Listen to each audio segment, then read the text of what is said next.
saudara penuntut umum dan pengunjung sidang yang kami hormati. Pertama-tama izinkanlah kami, tim advokat terdakwa, dengan segala kerendahan hati menyampaikan rasa terima kasih dan penghormatan yang setinggi-tingginya kepada majelis hakim.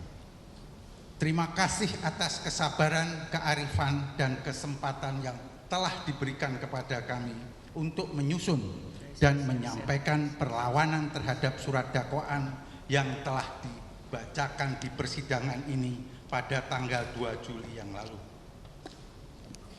Apresiasi dan rasa terima kasih yang tulus juga kami sampaikan kepada saudara penuntut umum. Keikhlasan dan kesediaan penuntut umum yang akhirnya telah memberikan sebagian banyak berkas perkara kepada kami adalah sebuah wujud nyata dari penghormatan terhadap asas kesetaraan dalam beracara atau equality of arms. Langkah ini bukan sekedar pemenuhan prosedur administratif, melainkan fondasi utama guna terselenggaranya peradilan yang jujur dan adil atau disebut dengan fair trial.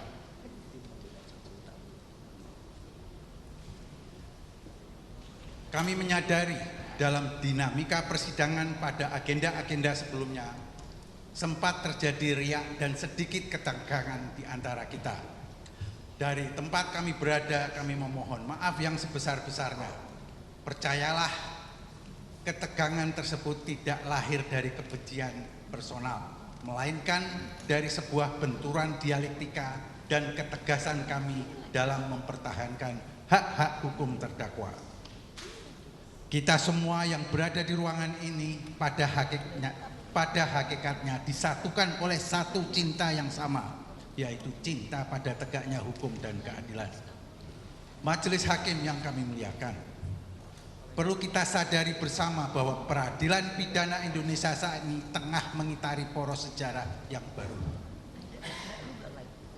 Pengakuan resmi mengenai adanya sistem adversarial di Indonesia bukan lagi sekedar wacana akademis ataupun sekedar berada pada pedoman internal Mahkamah Agung seperti SEMA atau PERMA.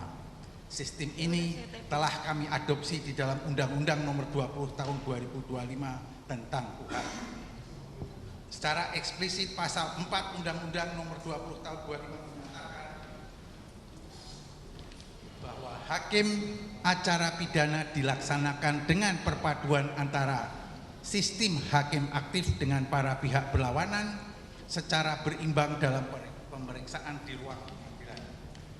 Norma ini menegaskan bahwa persidangan hari ini adalah sebuah panggung perimbangan. Dalam filosofi sistem adversarial, pengadilan atau majelis hakim sejatinya bertindak sebagai wasit yang netral atau imparsial. Tugas utama majelis adalah memastikan kedua belah pihak mematuhi hukum acara secara ketat, sementara kebenaran akan muncul ke permukaan melalui pertarungan argumen yang sehat antara pihak yang mendakwa, yaitu penuntut umum, dan pihak yang menyangkal dakwaan, yaitu tim advokat terdakwa. Oleh karena itu, dalam sistem adversarial ini, majelis hakim idealnya tidak diberikan berkas perkara terlebih dahulu sebelum persidangan dimulai. Mengapa? Karena berkas perkara yang disusun di tingkat penyidikan secara psikologis dan sosiologis memiliki kecenderungan yang mengarah kepada hakim bahwa terdakwa adalah bersalah. Jika hakim membaca berkas tersebut sebelum mendengar fakta di persidangan, dikhawatirkan objektivitas hakim akan terdistorsi sejak awal atau akan terjadi semacam prejudgment yang pada akhirnya melahirkan peradilan yang tidak adil atau unfair trial.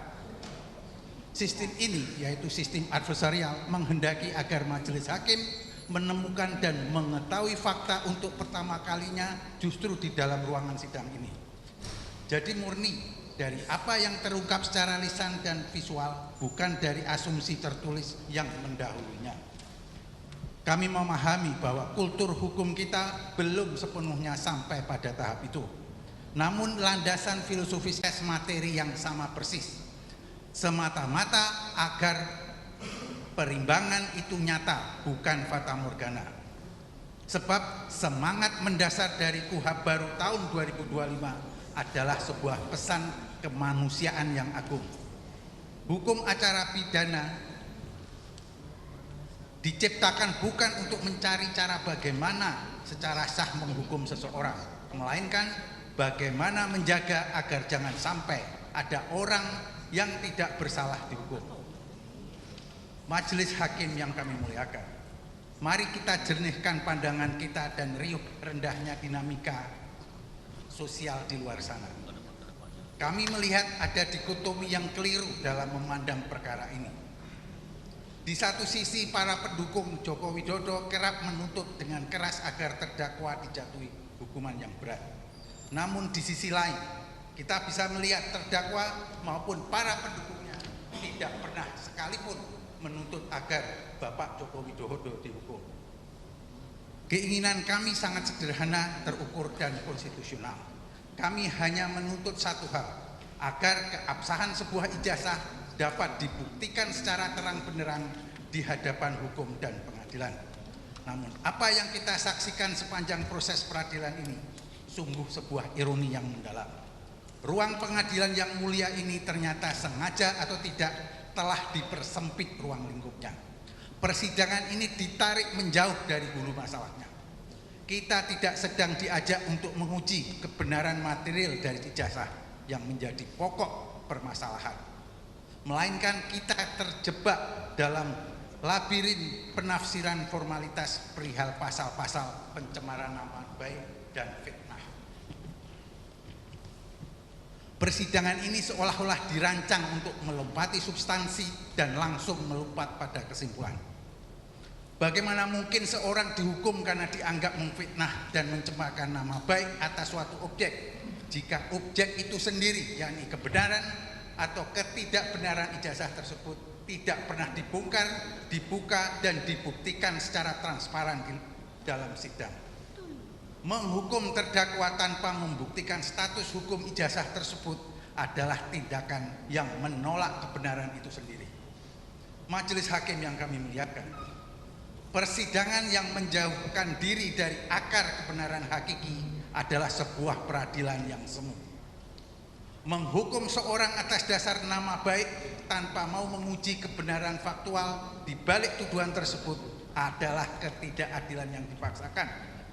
Oleh karena itu, melalui nota perlawanan ini dengan segala kerendahan hati, namun dengan keteguhan prinsip,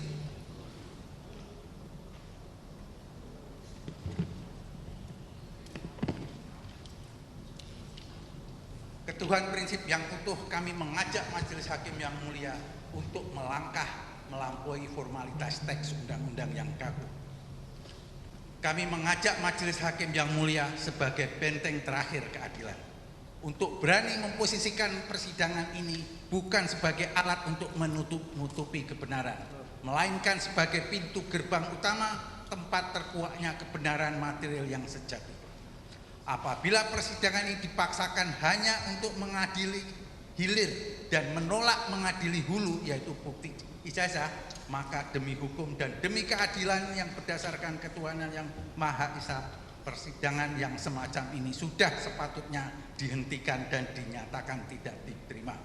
Sebab membiarkan peradilan yang unfair berjalan sama saja dengan mencederai fajar baru hukum acara yang baru, yaitu Undang-Undang Nomor 20 Tahun 2025. Selanjutnya akan dilanjutkan oleh rekan